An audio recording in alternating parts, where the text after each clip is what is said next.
বন্ধুরা আমরা আমাদের ব্রাউজার ওপেন করে নিলাম। ব্রাউজারের ডান সাইডে যে 3 লাইন রয়েছে এখান থেকে আমরা ক্লিক করে দেবো। তারপর যে হিস্ট্রি আছে এই হিস্ট্রি আমরা ডিলিট করে দেবো। তার কারণ এই কাজ করতে হলে সবসময় হিস্ট্রি ক্লিয়ার রাখতে, কোনো রকম সমস্যা তৈরি হলে কিন্তু আমাদের যে দলিল সার্চ সেকশন রয়েছে সেখানে যে ভিউ অপশান পাবেন সেখানে ভিউ করলে কিন্তু ওপেন হবে না। তাই আমরা হিস্ট্রিগুলি আগে ক্লিয়ার করে রাখবো। এখানে আমরা সার্চ করব WBE রেজিস্ট্রেশন। আমরা WB স্পেস দিয়ে স্পেস দিয়ে আবার রেজিস্ট্রেশন কিন্তু চলে এসছে, এটিকে আমরা সার্চ করে দেব। তারপরে উপরের লিঙ্কটিতে আমরা ক্লিক করব। এবারে আমরা নিচে স্ক্রল ডাউন করব। এখানে আমরা পেয়ে যাব সার্চিং আপডেট। এটি হলো 2007 সালের পর থেকে যে সমস্ত দলিল তৈরি হয়েছে সবই এই সেকশানে পেয়ে যাব। এবং সেই দলিল যদি আমাদের তোলার প্রয়োজন হয় আমরা অনলাইনে আবেদন করলে কিন্তু ডিস্ট্রিক্টের মাধ্যমে সেটি পাওয়া যাবে অল্প কিছু পয়সার বিনিময়ে। যদি 2007 সালের আগে যে সমস্ত দলিল তৈরি হয়েছে 1980 অথবা 1976-এর পর থেকে, এই সেকশানে আমরা পেয়ে যাব লিগাসি ডিড ভেরিফিকেশন। এই সেকশানে ক্লিক করলে সেই দলিলগুলি আমরা পেয়ে যাব। তো আমরা সার্চিং আপডেট এই সেকশানে ক্লিক করে দেব। এখানে ক্লিক করার পরে আমরা buy seller buyer party name এই সেকশানে ক্লিক করব। এখানে ক্লিক করার পরে আমরা ফার্স্ট নেম এখানে দিয়ে দেব। যিনি দাতা অথবা গ্রহীতা তাদের প্রথম যে নাম রয়েছে সেই নামটি আমরা এখানে লিখে দেব। এখানে আমরা নাম লিখে দিলাম। তারপর সার্চিং উইথিন নেম এই সেকশানে আমরা টিক করে দেব। এই সেকশানে টিক করলে আমাদের নামের যদি লেখার কোনো ভুল ত্রুটি থাকে অথবা কোনো ঘুরন ফিরন থাকে সেগুলি কিন্তু এখানে শো করবে। আমরা এখানে টাইটেল দিয়ে দেব।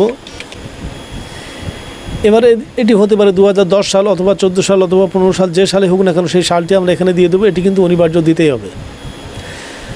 তো যেহেতু কারেন্ট সালের আছে সেক্ষেত্রে আমরা এখান থেকে সালটি ঘোরাবো না।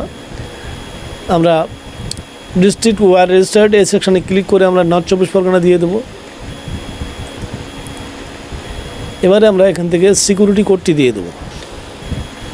তারপর আমরা ডিসপ্লে সেকশানে ক্লিক করে দেবো।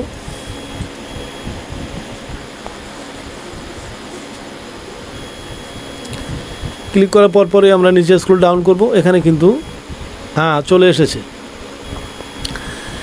এখানে শরীফুল সর্দার, তারপরে শরীফুল সর্দারের নামে যতগুলি দলিল রয়েছে সবই কিন্তু শো করেছে 24 সালে। এবার আমরা এখান থেকে পিতার নাম দেখে নেব। শরীফুল সর্দারের পিতার নাম কি এখানে লেখা আছে সন অফ শামসুল সর্দার। এই পিতার নাম দেখে আমরা এটিকে নির্দিষ্ট করব। তারপরে আমরা এখান থেকে দেখে নেব স্ট্যাটাস বায়ার, মানে সেল ডিড কি হেবানামা যাই হোক না কেন সেটি এখানে লেখা থাকবে। তারপরে এখানে ডিড ডিটেলস মানে দলিলের বিস্তারিত বিবরণ এখানে দেওয়া থাকবে।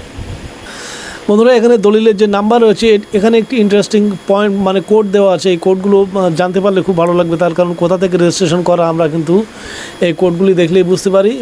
প্রথমে এই যে 15 রয়েছে এটি কিন্তু আমাদের নর্থ 24 পরগনা কোড। তারপরে যে 02 এই 02 কিন্তু একটি নির্দিষ্ট ADSR কোড, এটিকে সার্চ করলেই পাওয়া যাবে। তারপরে যে লাস্টের 4 সংখ্যা এই 4 সংখ্যা কিন্তু দলিল নাম্বার।